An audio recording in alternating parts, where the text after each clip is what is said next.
Hi everyone, it's Moonlight Mason, and this is like the third time I filmed this video because every time I filmed it, I kept forgetting people that I want to talk about in this video. It's going to be like kind of like catching up between you and I and what's going on and my thoughts on what's been happening. And so these, I'm going to be talking about the following subjects. I'm going to be talking about the ending of the beautiful beautiful world of Jeffree Star. I'm going to be talking about his conspiracy palette, which has had its couple of issues. Now, see, this is why I don't like Scoop Next. Do you guys like this? I like it like this. I think like this, it looks better, at least on me, or I feel more comfortable. Anyways, I'm going to talk about Aaron Carter. Quite a bit to say. Gabbie Hanna, Trisha Paytas, and I think I may have missed someone. But anyways, we'll get into it. So if you're into it and want to see what I have to say, keep watching.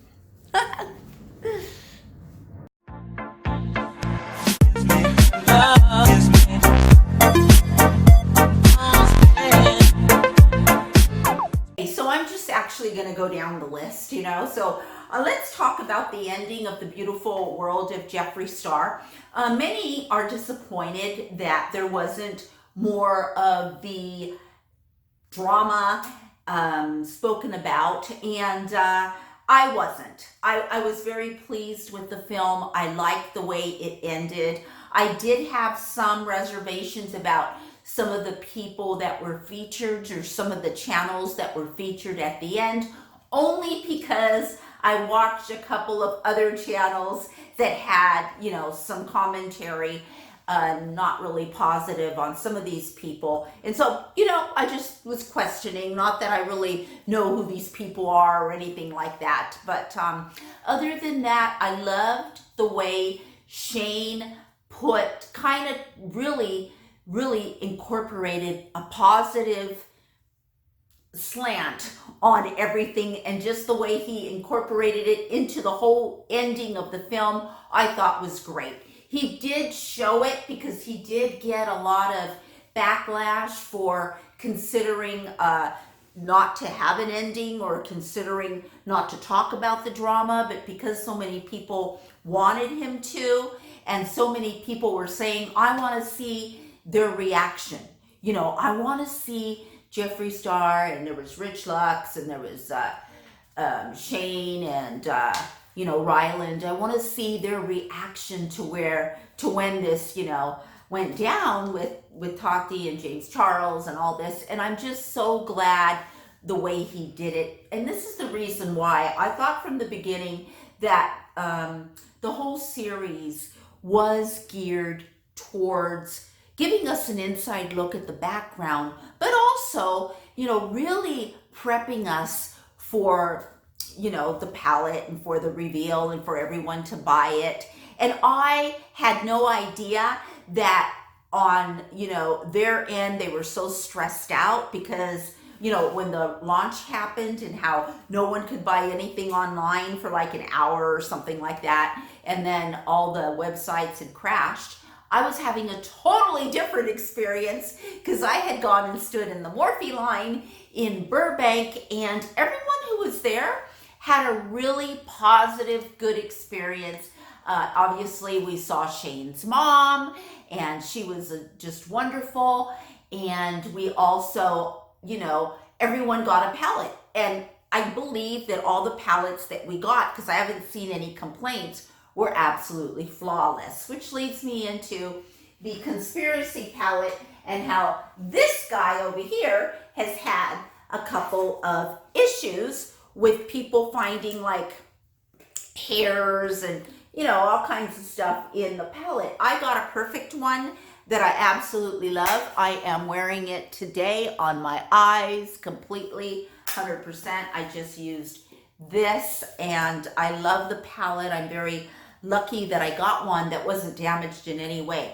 But what I want to say about it is the excellent way that Jeffree Star handled it. And it was just, a way to say or to show this is how it should be handled. I'm sorry, you got something that was broken or something that wasn't, up to our standards. We will give you a refund and send you another one. Y se acabó.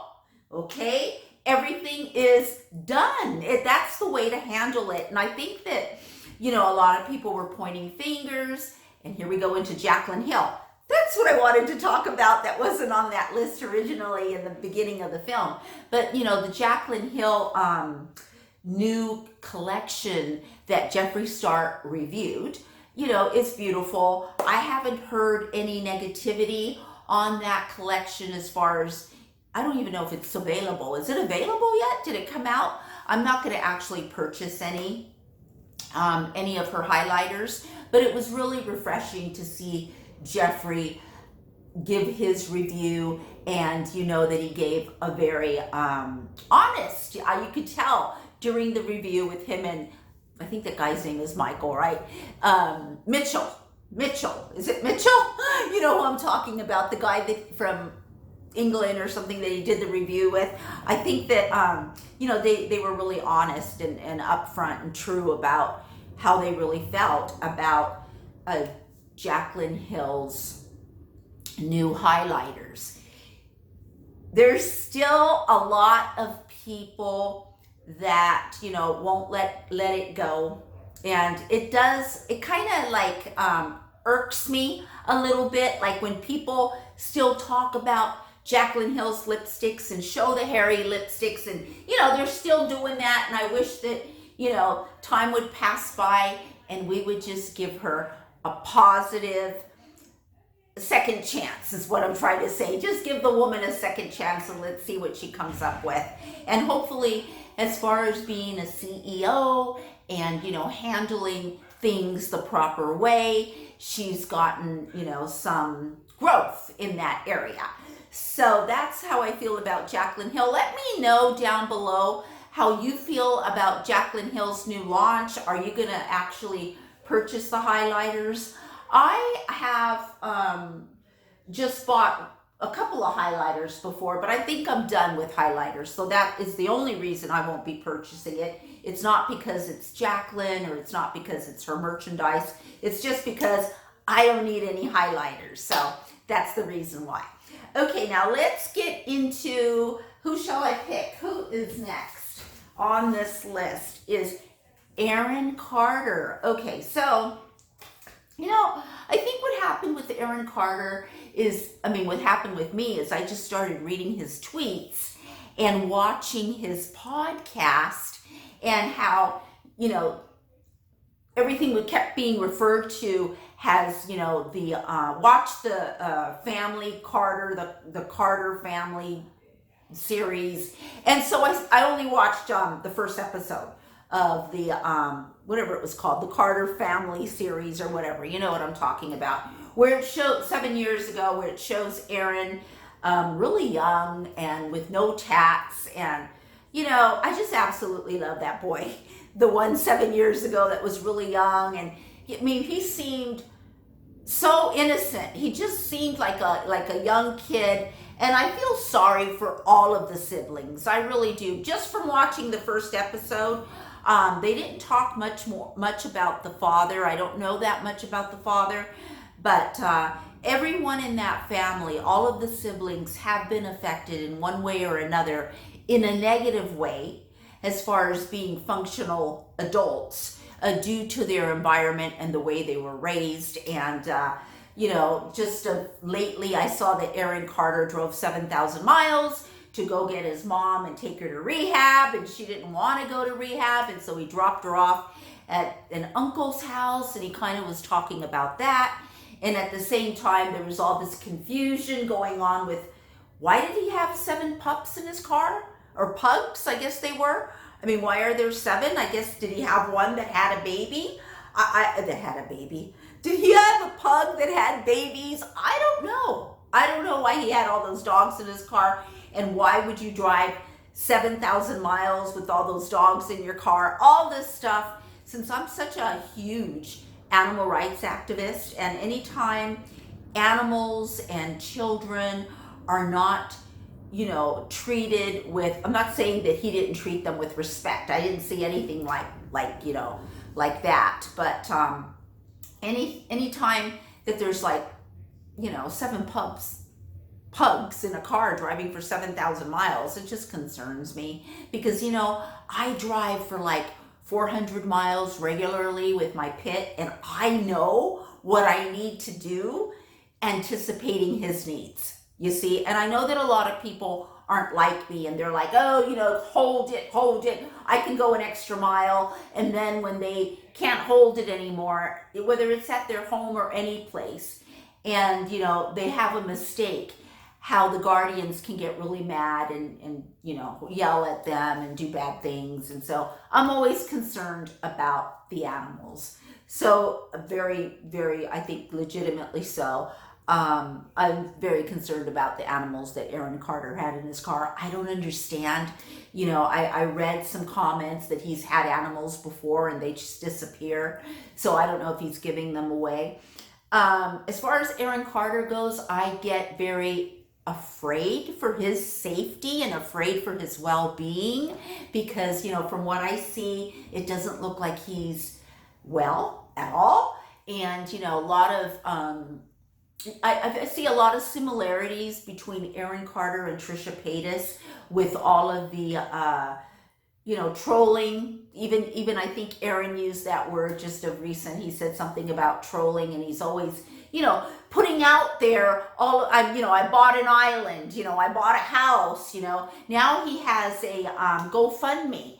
And what's interesting about the GoFundMe is if you go and look at it, people are giving like $200, $100, and he does have some legitimate fans in there writing about, I can't really give you this money. I really need it, but I'm trying to help you, I guess he has to sell his house and leave, but he says all of this stuff, right? It's kind of like the same as Trisha's past or the way Trisha is. They say all of these things and, what is real and what isn't real. And a lot of people believe Aaron Carter because, they've been fans of him for such a long time and, care about him. And he is talented and I don't know what he needs, but I just hope that he does get away and that he finds himself sooner than later. Because it seems to me by reading his tweets that he's so, like his personalities, not his personalities, but his personality and how he expresses himself is so fragmented. That you don't know if he's coming or he's going. I saw that podcast where he had that new girlfriend. And so there's always so much going on with Aaron. And I've just been following. I don't know why I kind of fell into the hole of following Aaron Carter and seeing what he's up to. And I'm just afraid he's going to end up, harmed, self-harmed, or he thinks people are out to get him or people are out to kill him. And, I don't know. So anyways, that's my thought about Aaron Carter. Now I want to talk about Gabbie Hanna. Okay. So Gabbie Hanna has found herself of recent in a lot of, her actions, I guess, have caught up to her, right? And so there's been some, drama YouTubers and drama people, and there's just been all kinds of people that know her, and they come out and they're telling their truth, okay? Like, this is my experience. Someone else that I've kind of been following lately, and people have been saying, this is my experience with her. She's not a good one, and she's this, that, and a monster. I mean, I did see Dustin Daly use that in one of his titles, which, the drama community and everyone needs to be really careful because YouTube is actually going to change their policies about harassing other YouTubers in 2020. And so those channels will either, come to some sort of scrutiny, either by being demonetized, or I don't know what they're going to do with them, warnings, or I'm not sure. So the part that I want to say about Gabbie Hanna is, I'm not saying that all of this stuff that's come out about her is not true. Actually, from listening to a lot of it, I believe that she's done a lot of bad things, and these things are all true. But all I have to say when talking about Gabbie Hanna is that she is a human being, and I don't want to do videos on someone and pour salt on their wounds. I don't want to stomp on someone when they're already down. And so I'm kind of putting Gabbie Hanna in the same place as maybe Aaron Carter. They're both like human beings, and tread lightly, because if something happened to one of these people, I'm just saying, you guys, right? Like Etika, something happens and they end up, doing something to harm themselves, then everyone's going to be making a different kind of video. And so, this is like bullying, but, cyberbullying, when you make a video on someone and you say, this person is this or this person is that, and you're really coming at them, with a lot of people. There's a lot of YouTubers coming at them at the same time with negativity. And, I've just had like specks of that. And I know that those specks, how they have affected me. And they're just specks, So someone like, Gabbie or Aaron or other people that are being bullied right now, rightfully so, I because their actions may have been legitimately, not very kind. I just think this isn't the time to do it, and there's always another way to get about what you really want. And that's what, when I watch these videos of these people coming after Jaclyn Hill, with the lipstick thing, which is over with, right? And she's moved on, but there's a lot of people hanging on to it. And irks me when they show the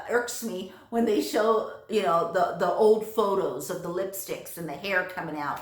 And now with Gabbie Hanna and how everyone's going, I'm just afraid these people are going to end up harming themselves. That's all. So I just don't want to be a part of this negativity. I don't want to be a part of someone. I don't want to make a video and then someone feeling less than. I don't want to make a video and have someone feel worse than how they felt, And I know that I've made a lot of videos on Trisha. We can talk about Trisha next. But, Trisha puts the stuff out herself. So I don't feel like, I'm doing anything to harm Trisha. Trisha loves this attention, negative or positive. So let's get into Trisha Paytas. There is some background noise. I apologize. I hear my dog barking, and I have some people in the living room. But anyways, I do want to get through this video. So Trisha Paytas' life has changed because, I just saw one of her last videos, one of her recent videos, where she talked about how it was until she got to Vegas and took the cardboard cutout out of her car that she realized what a stupid idea. These are Trisha's words, not mine. What a stupid idea this was to, go so far and do everything she did with marrying a cutout, cardboard cutout. And that to me, that was one of the worst things that I think, it was one of the worst. I don't know. I think it's bad. I don't know if bad is the word, but you guys, it's just so cringy that she did that. And you ask, why? Why would she do all this? And she doesn't even know. I think she just does what she does for attention. And I don't know if it's ever going to stop. I don't know. So she's gone full force now into, she said she's actually doing porn. That's what she said. I don't know. I'm not on her fans only. She just made that comment in one video that I saw today with her BBF, Jeff, that, she said they sleep together, but they're not having sex. She read a lot of questions that everyone asked, and no, they're not seeing each other. And I actually heard her on on her podcast, because I've been watching her podcast as well, saying that she's been seeing somebody and all this, you know. Just because you have a sexual relationship with someone 2 or 3 times doesn't mean you're seeing them. You know what I mean? I mean, it's like, I don't know. It's not like, oh, I'm seeing someone, to me means that you're seeing someone that is a potential boyfriend. That's what that means to me. Like, if I say I'm seeing someone, then that means I'm interested in someone, like to be my boyfriend. But, you know, when she's just a sex addict and just out there having sex with all kinds of people, and now she says it quite often, she's seeing someone. So she got a new place. She got a new house, I guess, by the same realtor that found Jason Nash's home. I did hear her say something about Jason Nash being engaged. New news to me. I didn't know that. I don't follow Jason Nash. I don't watch his videos. So also congratulations to David Dobrik for being nominated for, you know, one of the sexiest men alive or something like that. So congratulations. He's really really cute in a little boyish way. But Trisha moving to the Valley, which is where I live, which there's going to be so many changes with that coming up soon. But Trisha, with me, but Trisha moving to the Valley and moving next to him, I don't know. I don't think she's going to be stalking them, especially since she said that he has, you know, that he's engaged, because Trisha said a lot of people are saying that she's going to start stalking him or doing some stuff. I don't see that happening.